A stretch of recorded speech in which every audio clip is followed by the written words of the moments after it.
लीजिए सुनिए, मुंशी प्रेमचंद के लिखे उपन्यास गोदान के 20वें भाग का वाचन मेरी यानी समीर गोस्वामी की आवाज में।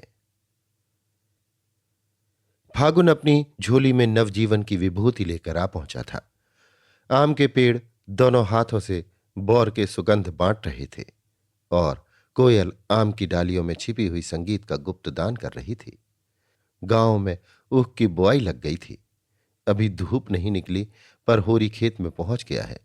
धनिया, सोना, रूपा तीनों तलैया से ऊख के भीगे हुए गट्ठे निकाल निकाल कर खेत में ला रही हैं और होरी गणासे से ऊख के टुकड़े कर रहा है।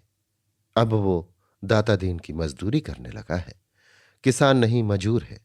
दाता दीन से अब उसका पुरोहित जजमान का नाता नहीं, बल्कि मजदूर का नाता है। दाता दीन ने आकर डांटा, हाथ और फुर्ती से चला होरी, इस तरह तो तुम दिन भर में ना काट सकोगे। होरी ने आहत अभिमान के साथ कहा, चला ही तो रहा हूं महाराज, बैठा तो नहीं हूं। दाता दीन मजूरों से रगड़कर काम लेते थे, इसलिए उनके यहां कोई मजूर टिकता न था। होरी उसका स्वभाव जानता था, पर जाता कहां। पंडित उसके सामने खड़े होकर बोले, चलाने चलाने में भेद है। एक चलाना वो है कि घड़ी भर में काम तमाम, दूसरा चलाना वो है कि दिन भर में एक बोझ ऊख न कटे। होरी ने विष का घूंट पीकर और जोर से हाथ चलाना शुरू किया। इधर महीनों से उसे पेट भर भोजन न मिलता था। प्रायः 1 जून तो चबेने पर ही कटता था। दूसरे जून कभी आधा पेट भोजन मिला, कभी कड़ाका हो गया।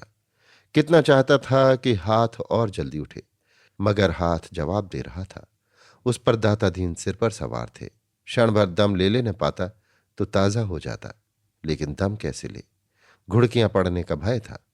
धनिया और तीनों लड़कियां ऊख के गट्ठे लिए गीली साड़ियों से लथपथ कीचड़ से सनी हुई आईं और गट्ठे पटक कर दम मारने लगीं कि दाता दीन ने डांट बताई, यहां तमाशा क्या देखती है धनिया, जा अपना काम कर, पैसे सेंत में नहीं आते।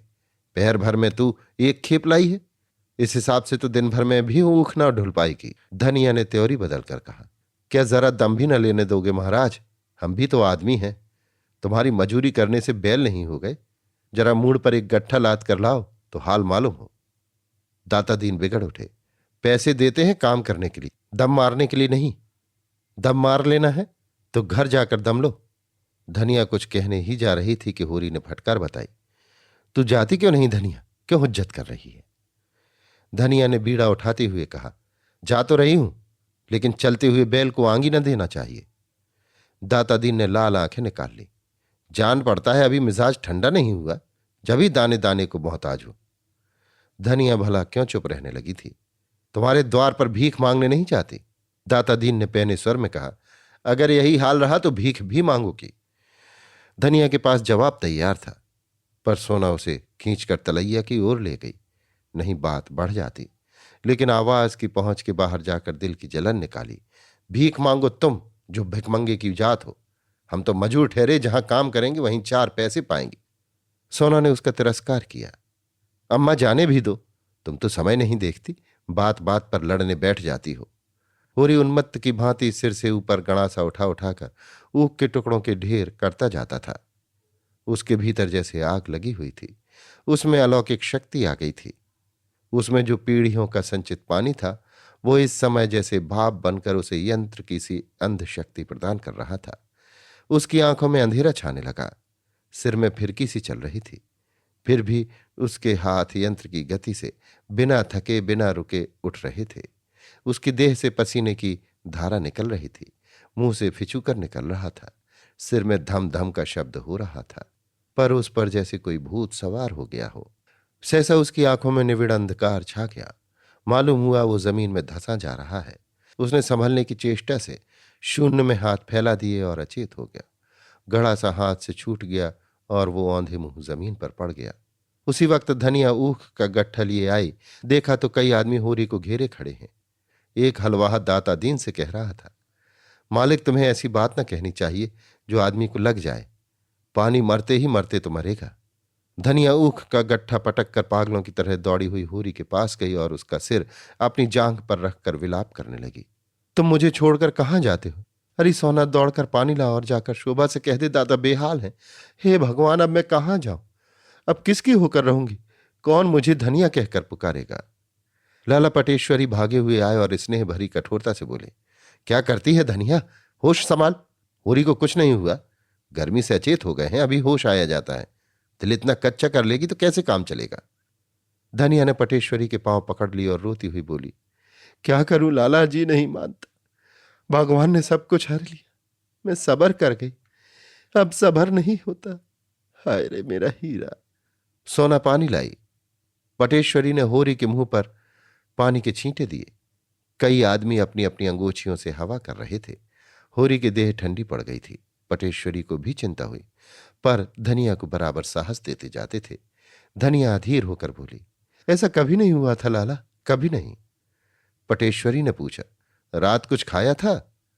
धनिया, हाँ रोटियां पकाई थी, लेकिन आजकल हमारे ऊपर जो बीत रही है वो क्या तुमसे छिपा है। महीनों से भरपेट रोटी नसीब नहीं हुई। कितना समझाती हूं जान रखकर काम करो, लेकिन आराम तो हमारे भाग्य में लिखा ही नहीं। सहसा होरी ने आंखें खोल दी और उड़ती हुई नजरों से इधर उधर ताका। धनिया जैसे जी उठी, विवल होकर उसके गले से लिपट कर बोली, अब कैसा जी है तुम्हारा, मेरे तो परान नहों में समा गए थे।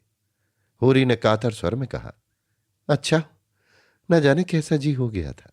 धनिया ने स्नेह में डूबी भर्त्सना से कहा, देह में दम तो है नहीं, काम करते हो जान देकर। लड़कों का भाग था, नहीं तुम तो ले ही डूबे थे। पटेश्वरी ने हंसकर कहा, धनिया तो रो पीट रही थी। होरी ने आतुरता से पूछा, सचमुच तू रोती थी धनिया? धनिया ने पटेश्वरी को पीछे ढकेल कर कहा, इन्हें बकने दो, तुम पूछो ये क्यों कागज लेकर मेरे घर से दौड़े आए थे। पटेश्वरी ने चिढ़ाया, तुम्हें हीरा हीरा कहकर रोती थी, अब लाज के मारे मुकरती है, छाती पीट रही थी। होरी ने धनिया को सजल नेत्रों से देखा, पगली है और क्या, अब न जाने कौन सा सुख देखने के लिए मुझे जिलाए रखना चाहती है। दो आदमी होरी को टिकाकर घर लाए और चारपाई पर लिटा दिया। दाता दीन तो कुढ़ रहे थे कि बुआई में देर हुई जाती है, पर माता दीन इतना निर्दय न था।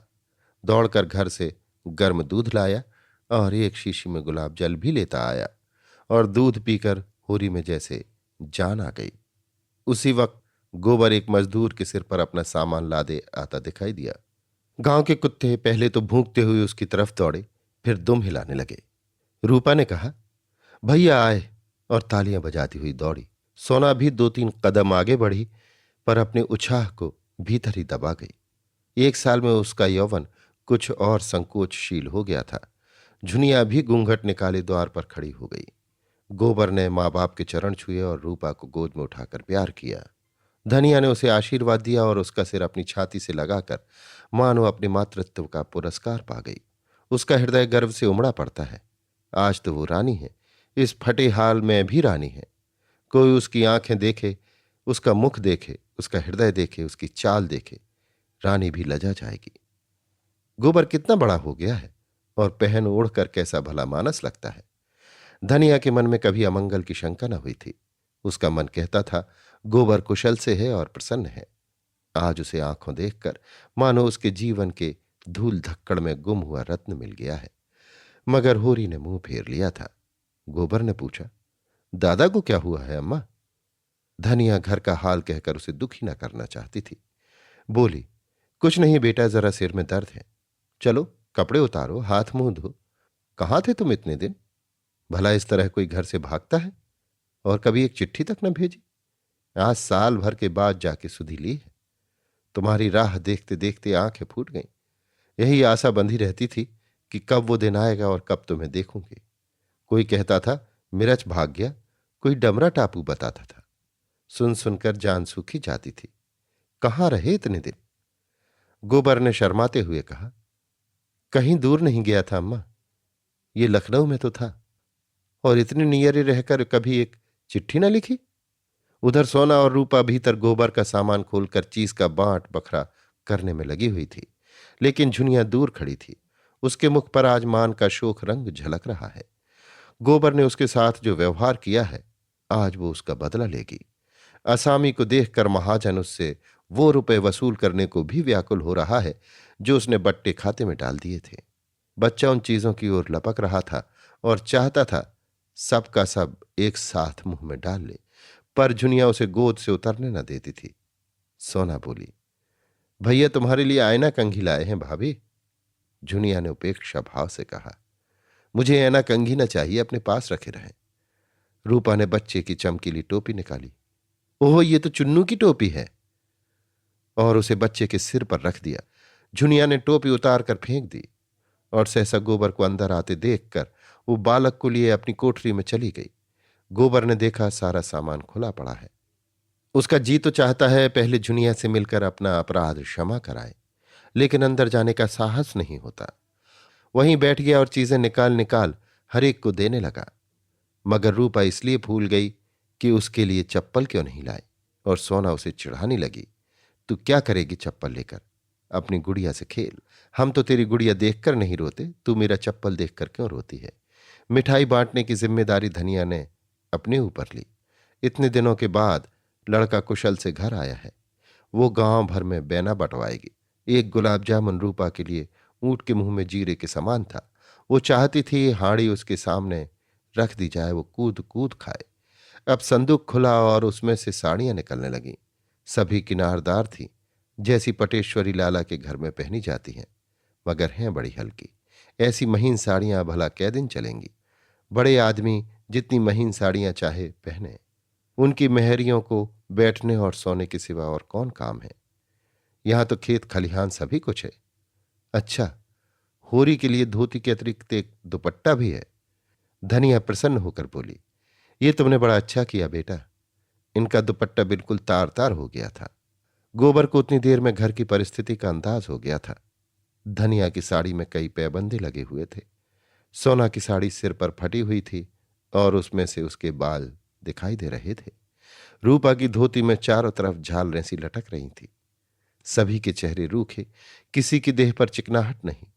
जिधर देखो विपन्नता का साम्राज्य था। लड़कियां तो साड़ियों में मगन थी। धनिया को लड़के के लिए भोजन की चिंता हुई। घर में थोड़ा सा जौ का आटा सांझ के लिए सच कर रखा हुआ था। इस वक्त तो चबेने पर कटती थी, मगर गोबर वो गोबर थोड़े ही है।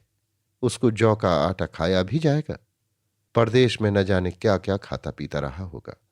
जाकर दुलारी की दुकान से गेहूं, आटा, चावल, घी उधार लाई। इधर महीने से सहुआइन एक पैसे की चीज भी उधार न देती थी। पर आज उसने एक बार भी न पूछा, पैसे कब दोगी? उसने पूछा, गोबर तो खूब कमा के आया है ना? धनिया बोली, अभी तो कुछ नहीं खुला दीदी। अभी मैंने भी कुछ कहना उचित न समझा। हाँ, सबके लिए किनारदार साड़ियां लाया है। तुम्हारे आशीर्वाद से कुशल से लौट आया। मेरे लिए तो यही बहुत है। दुलारी ने आशीष दिया। भगवान करे जहां रहे कुशल से रहे। माँ बाप को और क्या चाहिए? लड़का समझदार है और छोकरों की तरह उड़ाऊ नहीं है। हमारे रुपए अभी ना मिले तो ब्याज तो दे दो। दिन दिन बोझ बढ़ ही तो रहा है। उधर सोना चुन्नू को उसका फ्राक और टोप और जूता पहनाकर राजा बना रही थी। बालक इन चीजों को पहनने से ज्यादा हाथ में लेकर खेलना पसंद करता था। अंदर गोबर और झुनिया में मान मनोवल का अभिनय हो रहा था। झुनिया ने तिरस्कार भरी आंखों से देखकर कहा, मुझे लाकर यहां बिठा दिया, आप परदेश की राह ली, फिर न खोज न खबर कि मरती है या जीती है। साल भर के बाद अब जाकर तुम्हारी नींद टूटी है। कितने बड़े कपटी हो तुम। मैं तो सोचती हूं कि तुम मेरे पीछे पीछे आ रहे हो, और आप उड़े तो साल भर के बाद लौटे। मर्दों का विश्वास ही क्या, कहीं कोई और ताकली होगी। सोचा होगा एक घर के लिए है ही, एक बाहर के लिए भी हो जाए। गोबर ने सफाई दी। झुनिया में भगवान को साक्षी देकर कहता हूं, जो मैंने कभी किसी की ओर ताका भी हो, लाज और डर के मारे घर से भागा जरूर, मगर तेरी याद एक क्षण के लिए भी मन से न उतरती थी। अब तो मैंने तय कर लिया है कि तुझे भी लेता जाऊंगा, इसलिए आया हूं। तेरे घर वाले तो बहुत बिगड़े होंगे। दादा तो मेरी जान लेने पर उतारू थे। सच? तीनों जने यहां चढ़ाए। अम्मा ने ऐसा डांटा कि मुंह लेकर रह गए। हाँ, हमारे दोनों बैल खोल ले गए। इतनी बड़ी जबरदस्ती, और दादा कुछ बोले नहीं? दादा अकेले किस किस से लड़ते। गांव वाले तो नहीं ले जाने देते थे, लेकिन दादा ही भलमनसी में आ गए तो और लोग क्या करते। तो आजकल खेती बाड़ी कैसे हो रही है? खेती बाड़ी सब टूट गई। थोड़ी सी पंडित जी महाराज के साझे में है, ऊख बोई ही नहीं गई। गोबर की कमर में इस समय 200 रुपए थे। उसकी गर्मी यौ भी कम न थी। ये हाल सुनकर तो उसके बदन में आग ही लग गई। बोला, तो फिर पहले मैं उन्हीं से जाकर समझता हूं। उनकी ये मजाल कि मेरे द्वार पर बैल खोल ले जाएं। ये डाका है, खुला हुआ डाका। 3-3 साल को चले जाएंगे तीनों। यो ना देंगे तो अदालत से लूंगा, सारा घमंड तोड़ दूंगा। वो उसी आवेश में चला कि झुनिया ने पकड़ लिया और बोली, तो चले जाना, अभी ऐसी क्या जल्दी है? कुछ आराम कर लो, कुछ खा पी लो, सारा दिन तो पड़ा है। यहां बड़ी बड़ी पंचायत हुई, पंचायत ने 80 रुपए डांड लगाए, 3 मन अनाज ऊपर। उसी में तो और तबाही आ गई। सोना बालक को कपड़े जूते पहनाकर लाई। कपड़े पहनकर वो जैसे सचमुच राजा हो गया था। गोबर ने उसे गोद में ले लिया, पर इस समय बालक के प्यार में उसे आनंद न आया। उसका रक्त खौल रहा था और कमर के रुपए आंच और तेज कर रहे थे। वो एक एक से समझेगा, पंचों को उस पर डांड लगाने का अधिकार क्या है? कौन होता है कोई उसके बीच में बोलने वाला? उसने एक औरत रख ली तो पंचों के बाप का क्या बिगाड़ा? अगर इसी बात पर वो फौजदारी में दावा कर दे तो लोगों के हाथों में हथकड़ियां पड़ जाए। सारी गृहस्थी तहस नहस हो गई। क्या समझ लिया है इन लोगों ने? बच्चा उसकी गोद में जरा सा मुस्कुराया, फिर जोर से चीख उठा जैसे कोई डरावनी चीज देख ली हो। जुनिया ने बच्चे को उसकी गोद से ले लिया और बोली, अब जाकर नहा धो लो। किस सोच में पड़ गए? यहां सबसे लड़ने लगो तो एक दिन निबाह ना हो। जिसके पास पैसे हैं वही भला आदमी है, पैसे ना हो तो उस पर सभी रोब जमाते हैं। मेरा गधापन था कि घर से भागा, नहीं देखता कोई कैसे एक धेला डांड लेता है। शहर की हवा खाए आए हो तभी ये बातें सूझने लगी हैं, नहीं घर से भागते क्यों? यही जी चाहता है कि लाठी उठाऊं और पटेश्वरी, दाता, दीन, झिंगरी सब सालों को पीट कर गिरा दूं और उनके पेट से रुपए निकाल लूं। रुपए की बहुत गर्मी चढ़ी है साहित, लाओ निकालो, देखो इतने दिनों में क्या कमा लाए हो। उसने गोबर की कमर में हाथ लगाया। गोबर खड़ा होकर बोला, अभी क्या कमाया? हाँ, तुम चलोगी तो कमाऊंगा। साल भर तो शहर का रंग ढंग पहचानने ही में लग गया। अम्मा जाने देंगी तब तो। अम्मा क्यों ना जाने देगी? उनसे मतलब? वाह, मैं उनकी राजी बिना ना जाऊंगी। तुम तो छोड़कर चलते बने, और मेरा कौन था यहां? वो अगर घर में ना घुसने देती तो मैं कहां जाती? जब तक जीऊंगी उनका जस गाऊंगी, और तुम भी क्या परदेश ही करते रहोगे? और यहां बैठकर क्या करूंगा? कमाओ और मरो, इसके सिवा यहां और क्या रखा है? थोड़ी सी अकल हो और आदमी काम करने से न डरे तो वहां भूखों नहीं मर सकता। यहां तो अकल कुछ काम ही नहीं करती। दादा क्यों मुझसे मुंह फुलाए हुए हैं? अपने भाग बखानों की मुंह फुलाकर छोड़ देते हैं। तुमने उपद्रव तो इतना बड़ा किया था कि उस क्रोध में पा जाते तो मुंह लाल कर देते। तो तुम्हें भी खूब गालियां देते होंगे। कभी नहीं, भूल कर भी नहीं। अम्मा तो पहले बिगड़ी थी, लेकिन दादा ने तो कभी कुछ नहीं कहा। जब बुलाते हैं बड़े प्यार से। मेरा सिर भी दुखता है तो बेचैन हो जाते हैं। अपने बाप को देखते तो मैंने देवता समझती हूं। अम्मा को समझाया करते हैं, बहू को कुछ न कहना। तुम्हारे ऊपर सैकड़ों बार बिगड़ चुके हैं कि इसे घर में बिठाकर आप ना जाने कहां निकल गया। आजकल पैसे पैसे की तंगी है। ऊख के रुपए बाहर ही बाहर उड़ गए। अब तो मजूरी करनी पड़ती है। आज बेचारे खेत में बेहोश हो गए, रोना पीटना मच गया, तब से पड़े हैं। मुंह हाथ धोकर और खूब बाल बनाकर गोबर गांव का दिग्विजय करने निकला। दोनों चाचाओं के घर जाकर राम राम कराया, फिर और मित्रों से मिला। गांव में कोई विशेष परिवर्तन न था। हाँ, पटेश्वरी की नई बैठक बन गई थी और झिंगरी सिंह ने दरवाजे पर नया कुआं खुदवा लिया था। गोबर के मन में विद्रोह और भी ताल ठोंकने लगा। जिससे मिला उसने उसका आदर किया, और युवकों ने तो उसे अपना हीरो बना लिया और उसके साथ लखनऊ जाने को तैयार हो गए। साली भर में वो क्या से क्या हो गया था। सहसा झिंगुरी सिंह अपने कुएं पर नहाते हुए मिल गए। गोबर निकला, मगर सलाम न किया न बोला। वो ठाकुर को दिखा देना चाहता था, मैं तुम्हें कुछ नहीं समझता। झिंगुरी सिंह ने खुद ही पूछा, कब आए गोबर? मजे में तो रहे? कहीं नौकर थे लखनऊ में? गोबर ने हेकड़ी के साथ कहा, लखनऊ गुलामी करने नहीं गया था। नौकरी है तो गुलामी, मैं व्यापार करता था। ठाकुर ने कुतूहल भरी आंखों से उसे सिर से पांव तक देखा। कितना रोज पैदा करते थे? गोबर ने छुरी को भाला बनाकर उनके ऊपर चलाया। यही कोई 2.5-3 रुपए मिल जाते थे। कभी चटक गई तो 4 भी मिल गए, इससे बेसी नहीं। झिंगुरी बहुत नोच खसोट करके भी 25-30 से ज्यादा न कमा पाते थे, और ये गंवार लौंडा 100 रुपए कमाने लगा। उनका मस्तक नीचा हो गया। अब किस दावे से उस पर रौब जमा सकते हैं? वर्ण में वो जरूर ऊंचे हैं, लेकिन वर्ण कौन देखता है? उससे स्पर्धा करने का ये अवसर नहीं। अब तो उसकी चिरौरी करके उससे कुछ काम निकाला जा सकता है। बोले, इतनी कमाई कम नहीं है बेटा जो खर्च करते बने। गांव में तो 3 आने भी नहीं मिलते। भवनिया उनके जेठे पुत्र का नाम था। को भी कहीं कोई काम दिला दो तो भेज दूं। न पढ़े न लिखे, एक न एक उपद्रव करता रहता है। कहीं मुनीमी खाली हो तो कहना, नहीं साथ ही लेते जाना। तुम्हारा तो मित्र है, तलब थोड़ी हो, कुछ गम नहीं। हां, 4 पैसे की ऊपर की गुंजाइश हो। गोबर ने अभिमान भरी हंसी के साथ कहा, यह ऊपरी आमदनी की चाट आदमी को खराब कर देती है ठाकुर। लेकिन हम लोगों की आदत कुछ ऐसी बिगड़ गई है कि जब तक बेईमानी न करें पेट नहीं भरता। लखनऊ में मुनीमी मिल सकती है, लेकिन हर एक महाजन ईमानदार चौकस आदमी चाहता है। मैं भवानी को किसी के गले बांध तो दूं, लेकिन पीछे इन्होंने कहीं हाथ लपकाया तो वो मेरी गर्दन पकड़ेगा। संसार में इलम की कदर नहीं है, ईमान की कदर है। ये तमाचा लगाकर गोबर आगे निकल गया। झिंगुरी मन में ऐंठ कर रह गए। लौंडा कितने घमंड की बातें करता है, मानो धर्म का अवतार ही तो है। इसी तरह गोबर ने दाता दीन को भी रगड़ा।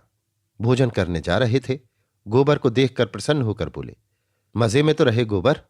सुना वहां कोई अच्छी जगह पा गए हो। माता दीन को भी किसी हीले से लगा दो ना। भंग पीकर पड़े रहने के सिवा यहां और कौन काम है। गोबर ने बनाया, तुम्हारे घर में किस बात की कमी है महाराज। जिस जजमान के द्वार पर जाकर खड़े हो जाओ, कुछ ना कुछ मार ही लाओगे। जन्म में लो, मरण में लो, शादी में लो, गमी में लो, खेती करते हो, लेन देन करते हो, दलाली करते हो। किसी से कुछ भूल चूक हो जाए तो डांड लगाकर उसका घर लूट लेते हो। इतनी कमाई से पेट नहीं भरता। क्या करोगे बहुत सा धन बटोर कर, कि साथ ले जाने की कोई जुगत निकाल ली है। दातादीन ने देखा गोबर कितनी ढिठाई से बोल रहा है। अदब और लिहाज जैसे भूल गया। अभी शायद नहीं जानता कि बाप मेरी गुलामी कर रहा है। सच है, छोटी नदी को उमड़ते देर नहीं लगती, मगर चेहरे पर मैल नहीं आने दिया। जैसे बड़े लोग बालकों से मूछें उखड़वा कर भी हंसते हैं, उन्होंने भी इस फटकार को हंसी में लिया और विनोद भाव से बोले, लखनऊ की हवा खा के तू बड़ा चंट हो गया है गोबर। ला, क्या कमा के लाया, कुछ निकाल। सच कहता हूं गोबर, तुम्हारी बहुत याद आती थी। अब तो रहोगे कुछ दिन। हाँ, अभी तो रहूंगा कुछ दिन। उन पंचों पर दावा करना है जिन्होंने डांड के बहाने मेरे 150 रुपये हजम किए हैं। देखूं कौन मेरा हुक्का पानी बंद करता है और कैसे बिरादरी मुझे जात बाहर करती है। ये धमकी देकर वो आगे बढ़ा। उसकी हेकड़ी ने उसके युवक भक्तों को रौब में डाल दिया था। एक ने कहा, कर दो नालिश गोबर भैया, बुढ़ा काला सांप है जिसके काटने का मंत्र नहीं। तुमने अच्छी डांट बताई। पटवारी के कान भी जरा गरमा दो। बड़ा मुतफन्नी है दादा। बाप बेटे में आग लगा दे, भाई भाई में आग लगा दे। कारिंदे से मिलकर असामियों का गला काटता है। अपने खेत पीछे जोतो, पहले उसके खेत जोत दो। अपनी सिंचाई पीछे करो, पहले उसकी सिंचाई कर दो।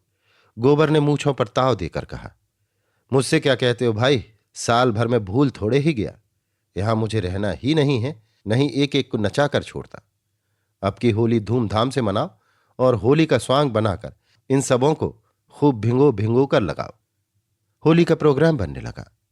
खूब भंग घुटे, दुधिया भी, नमकीन भी और रंगों के साथ कालिख भी बने और मुखिया के मुंह पर कालिख ही पोती जाए। होली में कोई बोल ही कह सकता है। फिर स्वांग निकले और पंचों की भद्द उड़ाई जाए। रुपए पैसे की कोई चिंता नहीं। गोबर भाई कमा कर आए हैं। भोजन करके गोबर भोला से मिलने चला। जब तक अपनी जोड़ी लाकर अपने द्वार पर बांध न दे उसे चैन नहीं। वो लड़ने मरने को तैयार था। होरी ने कातर स्वर में कहा, रार मत बढ़ाओ बेटा। भोला गोई ले गए, भगवान उनका भला करे। लेकिन उनके रुपए तो आते ही थे। गोबर ने उत्तेजित होकर कहा, दादा तुम बीच में न बोलो। उनकी गाय 50 की थी, हमारी गोई 150 में आई थी। 3 साल हमने जोती, फिर भी 100 की थी ही। वो अपने रुपए के लिए दावा करते, डिग्री कराते या जो चाहते करते। हमारे द्वार से जोड़ी क्यों खोल ले गए। और तुम्हें क्या कहूं, इधर गोइंग हो बैठे, उधर 150 रुपये डांड के भरे। यह है गऊ होने का फल। मेरे सामने जोड़ी खोल ले जाते तो देखता, तीनों को यहां जमीन पर सुला देता और पंचों से तो बात तक न करता। देखता कौन मुझे बिरादरी से अलग करता है। लेकिन तुम बैठे ताकते रहे। होरी ने अपराधी की भांति सिर झुका लिया, लेकिन धनिया ये अनीत कैसे देख सकती थी। बोली, बेटा तुम भी अंधेर करते हो। हुक्का पानी बंद हो जाता तो गांव में निर्वाह होता। जवान लड़की बैठी है, उसका अभी कहीं ठिकाना लगाना है कि नहीं। गोबर ने बात काटी, हुक्का पानी सब तो था, बिरादरी में आदर भी था, फिर मेरा ब्याह क्यों नहीं हुआ बोलो। इसलिए कि घर में रोटी ना थी। रुपए हों तो ना हुक्का पानी का काम है, ना जात बिरादरी का। दुनिया पैसे की है, हुक्का पानी को कोई नहीं पूछता। धनिया तो बच्चे का रोना सुनकर भीतर चली गई और गोबर भी घर से निकला। होरी बैठा सोच रहा था। लड़की की अकल जैसे खुल गई है। कैसी बेलाग बात कहता है। उसकी वक्र बुद्धि ने होरी के धर्म और नीति को परास्त कर दिया था। सहसा होरी ने उससे पूछा, मैं भी चला चलूं? मैं लड़ाई करने नहीं जा रहा हूं दादा, डरो मत। मेरी और कानून है, मैं क्यों लड़ाई करने लगा? मैं भी चलूं तो कोई हरज है? हां, बड़ा हरज है। तुम बनी बात बिगाड़ दोगे। होरी चुप हो गया और गोबर चल दिया। 5 मिनट भी ना हुए होंगे कि धनिया बच्चे को लिए बाहर निकली और बोली, क्या गोबर चला गया अकेले? मैं कहती हूं तो मैं भगवान कभी बुद्धि देंगे या नहीं? बोला, क्या सहज में गोई देगा? तीनों उस पर टूट पड़ेंगे बाज की तरह। भगवान ही कुशल करे। अब किससे कहूं? दौड़कर गोबर को पकड़ ले। तुमसे तो मैं हार गई। होरी ने कोने से डंडा उठाया और गोबर के पीछे दौड़ा। गांव के बाहर उसने निगाह दौड़ाई। एक क्षीण सी रेखा क्षितिज से मिलती हुई दिखाई दी। इतनी ही देर में गोबर इतनी दूर कैसे निकल गया? होरी की आत्मा उसे धिक्कारने लगी। उसने क्यों गोबर को रोका नहीं? अगर वो डांट कर कह देता, भोला के घर मत जाओ, तो गोबर कभी न जाता। और अब उससे दौड़ा भी तो नहीं जाता। वो हार कर वहीं बैठ गया और बोला, उसकी रक्षा करो महावीर स्वामी। गोबर उस गांव में पहुंचा तो देखा कुछ लोग बरगद के नीचे बैठे जुआ खेल रहे हैं। उसे देखकर लोगों ने समझा पुलिस का सिपाही है। कौड़ियां समेट कर भागे कि सहसा जंगी ने उसे पहचान कर कहा, अरे ये तो गोवर्धन है। गोबर ने देखा जंगी पेड़ की आड़ में खड़ा झांक रहा है। बोला, डरो मत जंगी भैया, मैं हूं। राम राम। आज ही आया हूं। सोचा चलूं सबसे मिलता हूं, फिर न जाने कब आना हो। मैं तो भैया तुम्हारी आशीर्वाद से बड़े मजे में निकल गया। जिस राजा की नौकरी में हूं, उन्होंने मुझसे कहा है कि 1-2 आदमी मिल जाए तो लेते आना, चौकीदारी के लिए चाहिए। मैंने कहा, सरकार ऐसे आदमी दूंगा कि जान चली जाए, मैदान से हटने वाले नहीं। इच्छा हो तो मेरे साथ चलो, अच्छी जगह है। जंगी उसका ठाट बाट देखकर रौब में आ गया। उसे कभी चमरौधी जूते भी मयस्सर न हुए थे और गोबर चमाचम बूट पहने हुए था। साफ सुथरी धारीदार कमीज, संवारे हुए बाल, पूरा बाबू साहब बना हुआ। फटेहाल गोबर और इस परिष्कृत गोबर में बड़ा अंतर था। हिंसा भाव कुछ तो यों ही समय के प्रभाव से शांत हो गया था और बचा खुचा अब शांत हो गया। जुआड़ी था ही उस पर गांजे की लत और घर में बड़ी मुश्किल से पैसे मिलते थे। मुंह में पानी भर आया। बोला, चलूंगा क्यों नहीं? यहां पड़ा पड़ा मक्खी ही तो मार रहा हूं। कै रुपए मिलेंगे? गोबर ने बड़े आत्मविश्वास से कहा, इसकी कुछ चिंता ना करो, सब कुछ अपने हाथ में है। जो चाहोगे वो हो जाएगा। हमने सोचा जब घर में ही आदमी है तो बाहर क्यों जाएं? जंगी ने उत्सुकता से पूछा, क्या काम करना पड़ेगा? काम चाहे चौकीदारी करो, चाहे तगादे पर जाओ। तगादे का काम सबसे अच्छा। असामी से गठ गए, आकर मालिक से कह दिया घर पर है नहीं, चाहो तो रुपए 8 आने रोज बना सकते हो। रहने की जगह भी मिलती है। जगह की कौन कमी, पूरा महल पड़ा है। पानी का नल, बिजली, किसी बात की कमी नहीं है। कामता है कि कहीं गए हैं? दूध लेकर गए हैं। मुझे कोई बाजार नहीं जाने देता। कहते हैं तुम तो गांजा पी जाते हो। मैं अब बहुत कम पीता हूं भैया, लेकिन 2 पैसे रोज तो चाहिए ही। तुम कामता से कुछ न कहना, मैं तुम्हारे साथ चलूंगा। हाँ हाँ, बेखटके चलो, होली के बाद। तो पक्की रही। दोनों आदमी बातें करते भोला के द्वार पर आ पहुंचे। भोला बैठे सुतली काट रहे थे। गोबर ने लपक कर उनके चरण छुए और इस वक्त उसका गला सचमुच भर आया। बोला, काका, मुझसे जो कुछ भूल चूक हुई उसे क्षमा करो। भोला ने सुतली काटना बंद कर दिया और पथरीले स्वर में बोला, काम तो तुमने ऐसा ही किया था गोबर कि तुम्हारा सिर काट लूं तो भी पाप न लगे। लेकिन अपने द्वार पर आए हो, अब क्या कहूं। जाओ, जैसा मेरे साथ किया उसकी सजा भगवान देंगे। कब आए? गोबर ने खूब नमक मिर्च लगाकर अपने भाग्योदय का वृतांत कहा और जंगी को अपने साथ ले जाने की अनुमति मांगी। भोला को जैसे बेमांगे वरदान मिल गया। जंगी घर पर एक न एक उपद्रव करता रहता था। बाहर चला जाएगा तो 4 पैसे पैदा तो करेगा, न किसी को कुछ दे, अपना बोझ तो उठा लेगा। गोबर ने कहा, नहीं काका, भगवान ने चाहा और इनसे रहते बना तो 1-2 साल में आदमी हो जाएंगे। हां, जब इनसे रहते बने। सिर पर आ पड़ती है तो आदमी आप संभल जाता है। तो कब जाने का विचार है? होली करके चला जाऊंगा। यहां खेती बाड़ी का सिलसिला फिर जमा दूं तो निश्चिंत हो जाऊं। होरी से कहो अब बैठ के राम राम करें। कहता तो हूं, लेकिन जब उनसे बैठा जाए, वहां किसी वैद्य से तुम्हारी जान पहचान होगी। खांसी बहुत दिक कर रही है, हो सके तो कोई दवाई भेज देना। एक नामी वैद्य तो मेरे पड़ोस ही में रहते हैं, उनसे हाल कह के दवा बनवा कर भेज दूंगा। खांसी रात को जोर करती है कि दिन को? नहीं बेटा, रात को। आंख नहीं लगती। नहीं वहां कोई डॉल हो तो मैं भी वहीं चलकर रहूं। यहां तो कुछ पड़ता नहीं पड़ता। रोजगार का जो मजा वहां है काका, यहां क्या होगा? यहां रुपए का 10 सेर दूध भी कोई नहीं पूछता। हलवाइयों के गले लगाना पड़ता है। वहां 5-6 सेर के भाव से चाहो तो एक घड़ी में मनो दूध बेच डालो। जंगी गोबर के लिए दूधिया शरबत बनाने चला गया। भोला ने एकांत देखकर कहा, और भैया अब इस जंजाल से जी उब गया है। जंगी का हाल देखते ही हो। काम का दूध लेकर जाता है, सानी पानी खोलना बांधना सब मुझे करना पड़ता है। अब तो यही जी चाहता है कि सुख से कहीं एक रोटी खाऊं और पड़ा रहूं। कहां तक हाय हाय करूं? रोज लड़ाई झगड़ा, किस किस के पांव सहलाऊं। खांसी आती है, रात को उठा नहीं जाता, पर कोई एक लोटे पानी को भी नहीं पूछता। पगहिया टूट गई है, मुदा किसी को इसकी सुध नहीं है। जब मैं बनाऊंगा तभी बनेगी। गोबर ने आत्मीयता के साथ कहा, तुम चलो लखनऊ काका, 5 सेर का दूध बेचो नगद। कितने ही बड़े बड़े अमीरों से मेरी जान पहचान है। मन भर दूध की निकासी का जिम्मा मैं लेता हूं। मेरी चाय की दुकान भी है। 10 सेर दूध तो मैं ही नित लेता हूं। तुम्हें किसी तरह का कष्ट न होगा। जंगी दूधिया शरबत ले आया। गोबर ने एक गिलास शरबत पीकर कहा, तुम तो खाली सांझ सवेरे चाय की दुकान पर बैठ जाओ काका, तो 1 रुपए कहीं नहीं गया है। भोला ने 1 मिनट के बाद संकोच भरे भाव से कहा, क्रोध में बेटा आदमी अंधा हो जाता है। मैं तुम्हारी गोई खोल लाया था, उसे लेते जाना। यहां कौन खेती बाड़ी होती है? मैंने तो एक नई गोई ठीक कर ली है काका।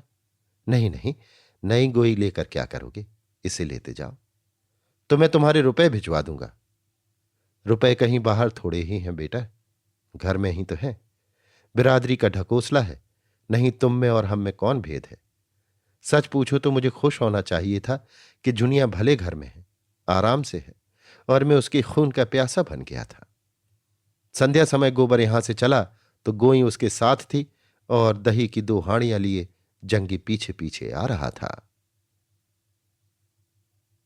अभी आप सुन रहे थे मुंशी प्रेमचंद के लिखे उपन्यास गोदान के 20वें भाग का वाचन मेरी यानी समीर गोस्वामी की आवाज में।